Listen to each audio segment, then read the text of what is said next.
We are back, AP Worlders, with part 2 of Communism.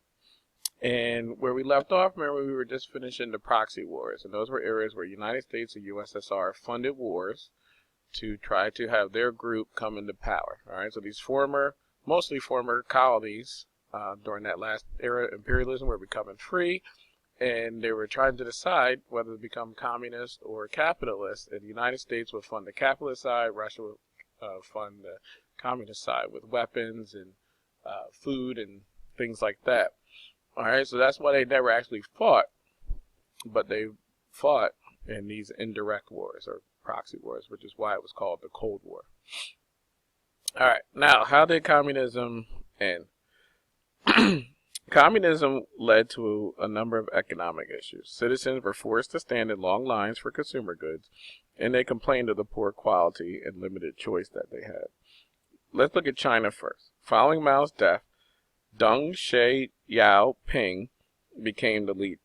He reintroduced Western literature, and he released thousands who were believed to be enemies of the states under Mao. He ended collectivized farming and returned to small-scale private farming. China opened its doors to the world economy and welcomed foreign investors. China abandoned most of the communist economic policies, but it was unwilling to relinquish its political monopoly or to promote democracy.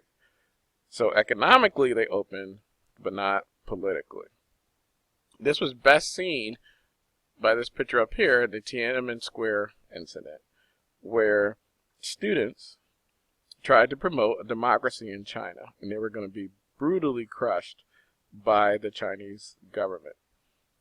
China is now a rapidly growing economic power with basically a capitalist economy, but they have a powerful communist party that's still in control. In the Soviet Union, there's a picture of Mikhail Gorbachev, Ronald Reagan shaking hands, kind of ending the Cold War. So Gorbachev, he's going to set out to reform a struggling Russia when he becomes the leader. And he's going to launch his plan. That's going to be called perestroika, or restructuring. It was similar to China by freeing the state enterprises from government regulation, and it permitted small private businesses called cooperatives. It offered private farming and welcomed foreign investors. But unlike China, the Soviet Union made cultural and political changes as well.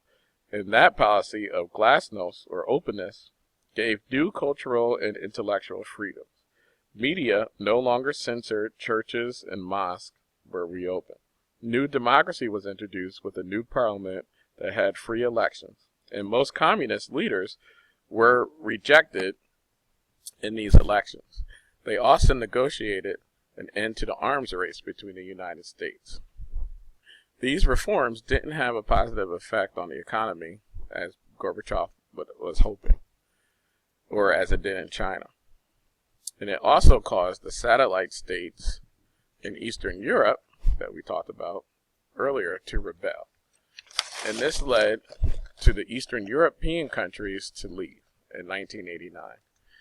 And 15 new states emerged. All right, and this anti-communist movement, write down, was known as the Solidarity Movement. All right, that was the anti-communist movement there in Eastern Europe.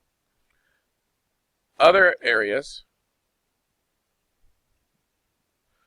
also began to be. Oh, and so with that, then the Russians themselves, they said if the Eastern Europeans could revolt, then the people within Russia wanted it to revolt. And so that really is what brought down the Soviet Union. Other areas that we mentioned before in Southeast Asia and Asia that have become communist, they began to ban or run away or end their communist economies.